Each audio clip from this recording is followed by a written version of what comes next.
Assalamualaikum. Halo.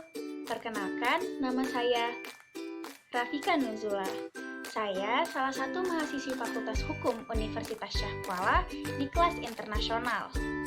Nah, hari ini saya akan menjelaskan tentang hak kekayaan intelektual, yaitu hak cipta.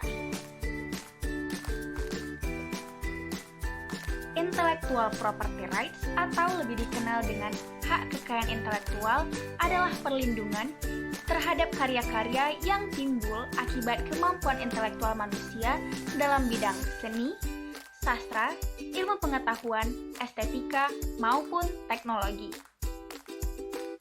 Karya-karya tersebut adalah kebendaan tidak berwujud yang merupakan hasil dari kemampuan intelektual seseorang ataupun manusia. Hak kekayaan intelektual terbagi atas dua. Yang pertama, hak cipta dan hak kekayaan industri.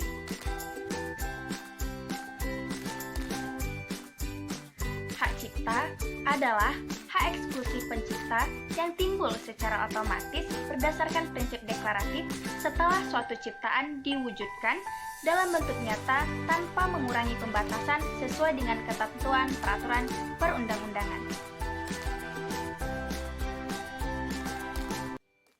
Istilah copyright berasal dari kata right to copy, yaitu sebuah hak yang diberikan oleh kerajaan Inggris terhadap percetakan setelah mendapatkan izin dari pengarang untuk menggandakan buku. Pada abad ke-16 sampai ke-17, kerajaan Inggris mengklaim bahwa mereka memiliki hak prerogatif, yaitu mereka berwenang untuk menentukan peraturan-peraturan terhadap perusahaan-perusahaan yang bergerak di bidang percetakan.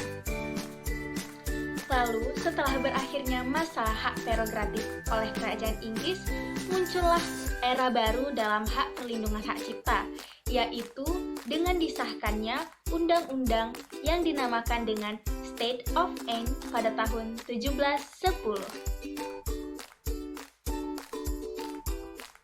Perlindungan hak cipta di Indonesia berawal dari diberlakukannya Outer Sweat tahun 1912, yaitu merupakan undang-undang hak cipta oleh negara Belanda yang diberlakukan kepada negara-negara jajahannya di Timur Jauh.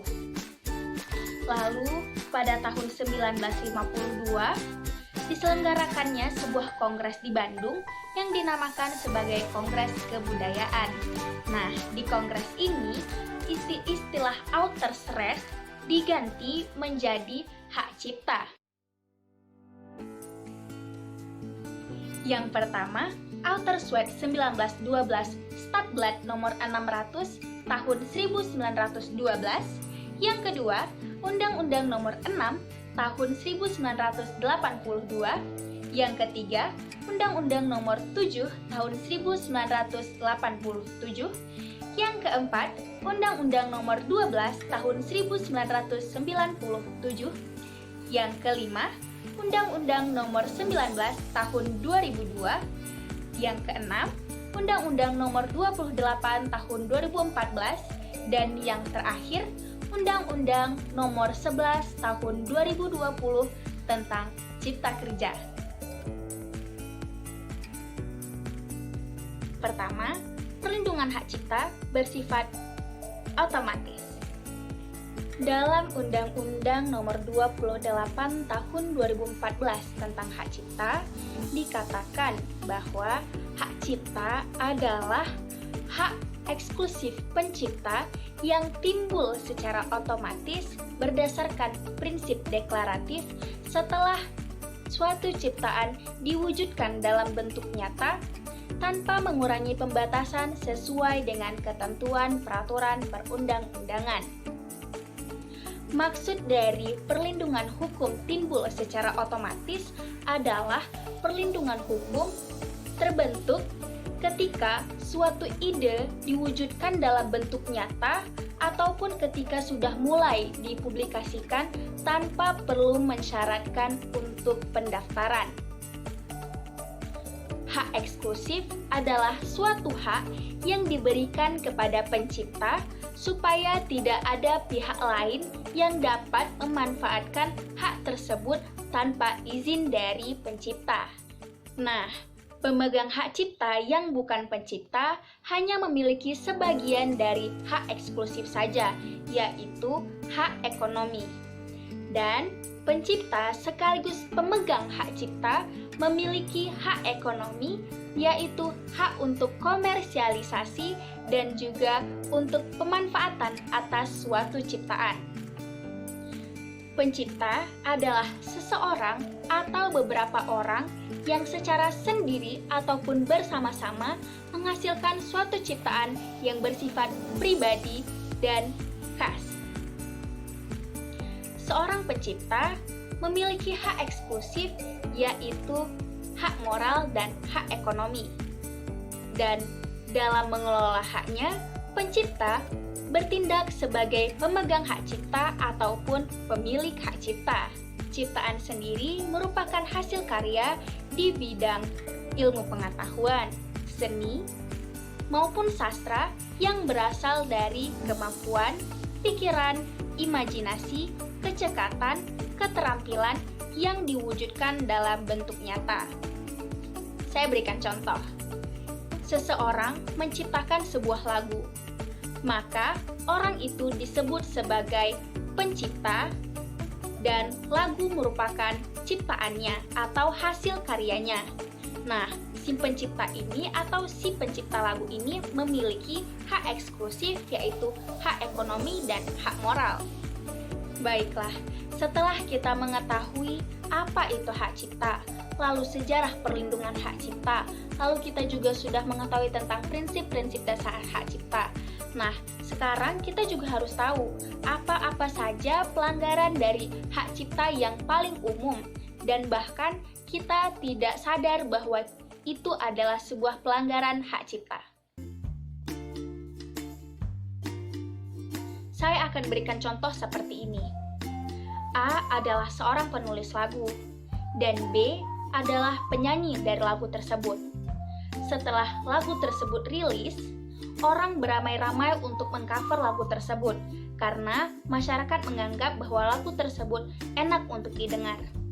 Nah, ada beberapa orang yang mencoba untuk mengcover lagu tersebut dengan mengubah nada atau bahkan mengubah lirik lagu tersebut tanpa izin dari si A dan si B. Lalu hasil coveran tersebut disebarluaskan di seluruh media sosial.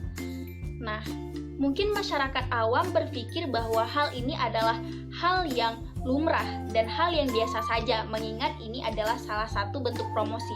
Nah, tindakan orang-orang yang mencoba mengcover lagu dengan mengubah nada atau bahkan mengubah lirik lagu tersebut adalah sebuah modifikasi ciptaan yang dimana akan merusak hak moral dari si A selaku penulis lagu dan si B dari penyanyi lagu tersebut.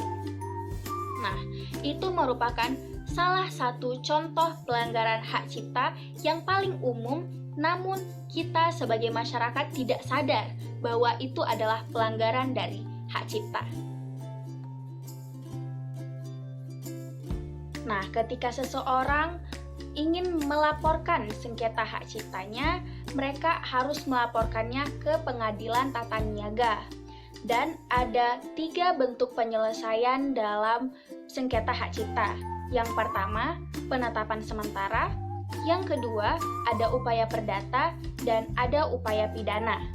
Dalam pasal 99 ayat 4 Undang-Undang Nomor 28 Tahun 2014 dikatakan bahwa permohonan dapat dilakukan untuk meminta penyitaan atas barang ciptaan, pengumuman, atau penggandaan atau alat penggandaan yang dilakukan oleh si pelanggar.